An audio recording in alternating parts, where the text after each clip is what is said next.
നമസ്കാരം സുഹൃത്തുക്കളെ, നമ്മളിന്ന് അഷ്ടപുരോഗമനമായിട്ട് നമുക്കൊരു പുരാതനമായ ക്ഷേത്രത്തിൽ പോകാം.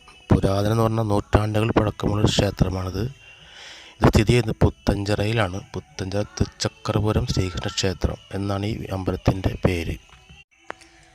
ഈ ക്ഷേത്രത്തിൻ്റെ ഏറ്റവും വലിയ പ്രത്യേകത എന്ന് പറയുന്നത് നമ്മളാരും കണ്ടിട്ടില്ലാത്തതുപോലെ ആയിരിക്കും. കാരണം ഇവിടുത്തെ പ്രതിഷ്ഠ സുദർശന ചക്രമാണ്. സുദർശന ചക്രം പ്രതിഷ്ഠയുള്ള ക്ഷേത്രം തന്നെ ഉണ്ടോ എന്ന് തന്നെ അതൊരു സംശയമാണ്. കാരണം അറിവിലില്ല. സുദർശന ചക്രം പ്രതിഷ്ഠയുള്ളത് ഭഗവാന്റെ ഒരു ആയുധമായ സുദർശന ചക്രം തന്നെ പ്രതിഷ്ഠയുള്ളൊരു അമ്പലം. അവിടുത്തെ അമ്പലത്തിലെ ശ്രീകോവിലകത്തിരിക്കുന്നത് സുദർശന ചക്രമാണ്, വേറെ ബിംബങ്ങളൊന്നുമല്ല. പുരാതനം എന്ന് പറയുമ്പോൾ നൂറ്റാണ്ടുകൾ പുരാതനമുള്ള ക്ഷേത്രം. പിന്നെ അവിടുത്തെ പുത്തഞ്ചിറ എന്ന് പറയുന്ന സ്ഥലം തന്നെ ഒരു പ്രകൃതി രമണീയമായ സ്ഥലമാണ്. സ്ഥലത്തിൻ്റെ ഒരു പ്രതീതി തോന്നുന്ന ഒരു വൈബ് തോന്നുന്നൊരു സ്ഥലം.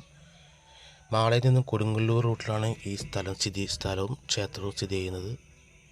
ഇവിടുത്തെ അന്തരീക്ഷം വളരെ പോസിറ്റീവ് എനർജി നൽകുന്ന പ്രത്യേകതര അന്തരീക്ഷം നമുക്ക് ലഭിക്കുന്നൊരു ക്ഷേത്ര സ്ഥലമാണിത്. ഈ ക്ഷേത്രത്തിലെ കൊത്തുപണികളും ചിത്രരചനയും എല്ലാം വളരെ പ്രശസ്തമാണ്. വളരെ നല്ലൊരു കാണാൻ കണ്ണിന് കുളിർമ നൽകുന്ന ഒരു നല്ലൊരു ക്ഷേത്രമാണ്. കൊത്തുപണികളും എല്ലാം ഉള്ളൊരു ക്ഷേത്രമാണിത്. ഉപദൈവങ്ങൾ എന്ന് പറയുന്ന ഉപദൈവങ്ങളായിട്ട് ഗണപതി, ശാസ്താവ്, പിന്നെ അവിടുത്തെ കുലദൈവങ്ങൾ, അങ്ങനെയുള്ള എല്ലാ ഉപദൈവങ്ങളും അതാണ് അവിടുത്തെ ഉപദൈവങ്ങൾ. നമുക്കെല്ലാവർക്കും ഒരു ദിവസം നല്ലതായിട്ട് ദർശനം നടത്താൻ പറ്റുന്ന ഒരു ക്ഷേത്രം.